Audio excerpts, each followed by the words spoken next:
Hola, ¿cómo están mis queridas pacientes? Soy la doctora Verónica Rembis, ginecóloga. Y en esta ocasión les quiero hablar del cerclaje cervical y de la incompetencia cervical. Insuficiencia ísmico-cervical.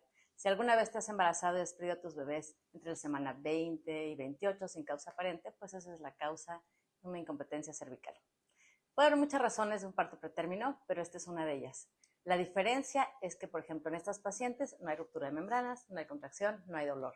Entonces no se dan cuenta, no se puede hacer el diagnóstico a tiempo y por eso les va muy mal a los bebés.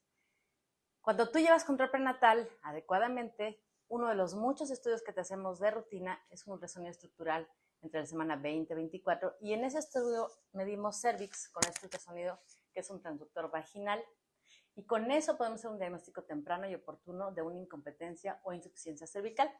El cervix, recuerden que les he platicado que es una parte del útero, es el cervix, la parte final del útero, que es el que retiene los embarazos.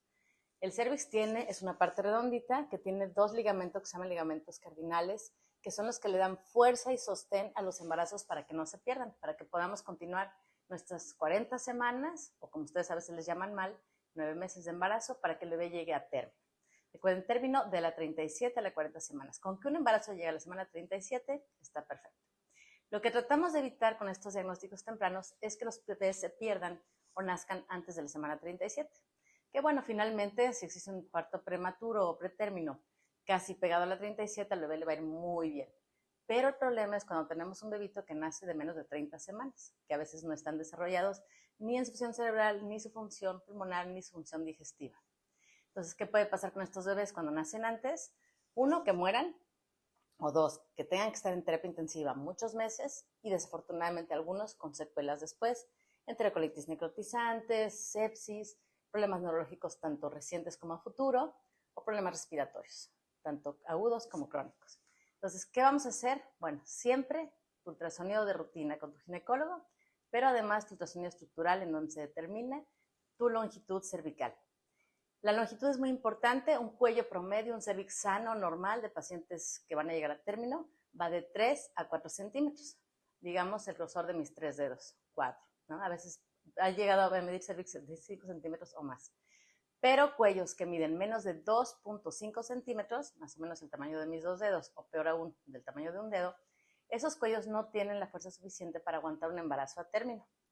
Entonces ahí es cuando intervenimos los médicos y podemos hacer tratamientos oportunos para que tu embarazo llegue hasta el final y tu bebé pueda nacer adecuadamente.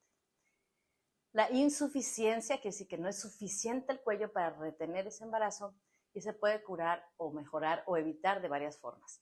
Uno es el uso de progesterona, dos es el uso de pesarios y tres es el uso de cerclajes. ¿Cuándo usamos progesterona? Bueno, la progesterona puede ser vía vaginal, vienen como unas perlitas, unas bolitas pequeñitas que ustedes mismas se colocan en la vagina todos los días, o hay unas progesteronas que vienen intramusculares, una inyección que se ponen cada semana. Eso reduce un poquito el parto pretérmino. Y la incompetencia como tal, el estándar de oro y el tratamiento ideal es un cerclaje cervical.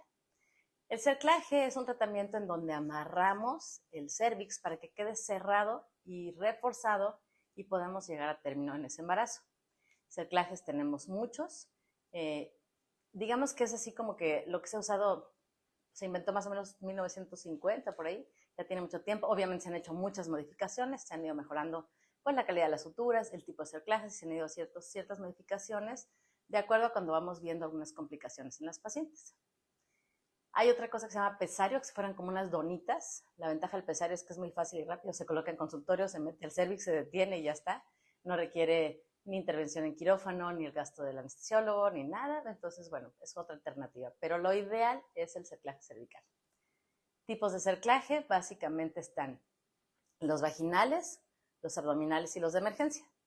Los vaginales es el mejor, el que se pueden hacer así prácticamente en el momento adecuado, el tipo de sutura perfecta y el que les va a llegar casi siempre a término. El cerclaje de emergencia no siempre porque es un paciente que ya está complicado y entonces a veces funciona, a veces no funciona. Pero por supuesto, de no hacer nada, hacer algo, yo creo que siempre es mejor intentar algo por ese bebé. Los cerclajes vaginales tenemos muchos tipos. Uno es el Shirodkar, que hagan de cuenta que el cervix, que les digo como una ruedita, en el Shirodkar se levanta un poquito la vagina de la parte de la vejiga hacia arriba y se sutura hacia acá, y se baja un poquito esta parte también y se sutura hacia acá. Eso se usa mucho en cuellos muy cortitos, donde no tenemos mucho espacio para poder suturar. Otro cerclaje es el McDonald's, que es como si rodeáramos todo el cuello como una jareta y lo amarráramos. Y un cerclaje que usamos mucho en nuestro país se llama cerclaje Espinosa Flores. Y del Espinosa Flores tenemos pues como tres vertientes, ¿no? El cerclaje Espinosa Flores clásico, que es del cervix, lo redondito de los ligamentos cardinales. Imagínense un reloj, radio de las 3, radio de las 9, ahí están los ligamentos cardinales. Entonces se da un punto de un lado, se da un punto del otro lado y se sutura, se amarra.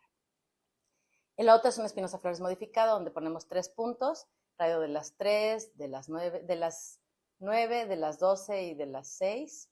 Entonces queda como a los laditos de los cardinales y arriba la sutura. Y se sutura. Y la otra es hacer como 4 puntos, en donde ponemos 2 puntos fuertes y profundos en los cardinales, radios de las 3 y de las 9, y luego 2 puntos superficiales chiquitos en radios de las 12 y de las 6. Este punto es muy bueno, es muy parecido al McDonald's, nada más que como en los 4 cuadrantes, y entonces se ponen muy, muy reforzados y evitamos como que se desgarre el cervix. Este cerclaje se llama Espinosa Flores modificado, se usa mucho en el IMPER donde yo estudié. Y otro cerclaje es el cerclaje abdominal. El cerclaje abdominal es cuando el cuello es muy, muy, muy pequeñito, que no podemos hacer un cerclaje vaginal, entonces se hace por abdomen. Desafortunadamente es mucho más complicado. Es una cirugía donde tenemos que abrir el abdomen y tenemos que suturar por dentro el cervix, y a veces el porcentaje de éxito no es tan bueno. Pero todos esos se hacen durante el embarazo. En el momento que tenemos un diagnóstico, por ejemplo, siempre un ultrasonido que se haga entre semana 16 y 24 es el momento perfecto para diagnosticar un cuello que no va a ser suficiente para dejar que ese embarazo llegue a término. Pero si no tuvimos ese diagnóstico oportuno, o fue de pronto una emergencia, o la paciente no había ido a control prenatal y no sabíamos qué pasó, y la paciente ya llega con un poco de dilatación cervical, o el cuello ya muy cortito, por ejemplo, menos de 1,5 centímetros, o ya que tenga 2 centímetros de dilatación, eso se llama cerclaje de urgencia. En este ya el cuello está abierto, a veces podemos tener membranas prolapsadas o no, como si las membranas se fueran a salir del cervix, y entonces tenemos que meter las membranitas y cerrar el cuello otra vez. Entonces, este tiene un poquito de más riesgo de romper membranas, pero bueno, cuando ponemos la paciente en su posición habitual por gravedad, pues las membranas van a bajar y se van a salir. Pero en estos casos ponemos la paciente en esta posición, las membranas por gravedad se regresan un poquito y nosotros las regresamos a veces con una sonda Foley o con algún otro método, las empujamos un poco y ya tenemos el cuello como más libre y más facilidad de suturarlo. Ese es el cerclaje de urgencia. Entonces, ¿qué va a pasar? Con un cerclaje que no es de urgencia, con un cerclaje programado bien en semanas tempranas, digamos, después de la semana 12, que ya sabemos que el bebé está viable, que ya pasó la etapa de los abortos espontáneos, que ya hicimos el ultrasonido de primer trimestre y vimos que no es un bebé con malformaciones, porque eso es muy importante. Una de las contraindicaciones de un cerclaje, pues es tener un bebé que tenga malformaciones que no vayan a poderse curar y que el bebé tenga muy mal pronóstico. Entonces, malformaciones que no son compatibles con la vida, pues en esos casos no se hace un cerclaje.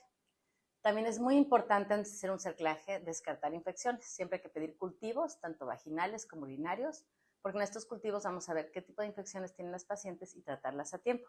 Si hacemos un cerclaje con una infección, las probabilidades de infectar a la paciente y de que se complique el cerclaje son mayores, entonces está contraindicado.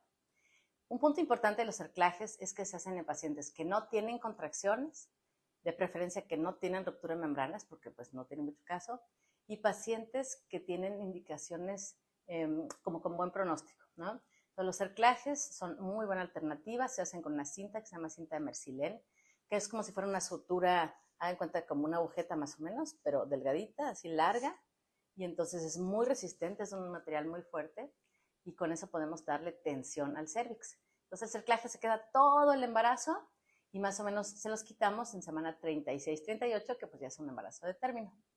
Los abdominales no se quitan, eso se dejan para futuros embarazos, pero todos los vaginales se quitan para poder tener, pues ya sea un trabajo de parto o si está contraindicado, pues una cesárea, ¿no? Pero el cerclaje cervical es un tratamiento excelente. Hay pacientes que ya sabemos de antemano que tienen incompetencia cervical, de modo que ese cerclaje se puede hacer desde semana 12. Hay pacientes que no lo sabemos y lo diagnosticamos justo en segundo trimestre cuando hacemos el ultrasonido estructural, y en esas pacientes se puede hacer también, aunque esté ya un poquito más avanzado el embarazo. Entonces ya saben, chicas, hay oportunidades de llegar a término Si ya tuvieron desafortunadamente una o dos pérdidas de segundo trimestre, siempre acudan con su médico y pregunten esta opción del cerclaje cervical.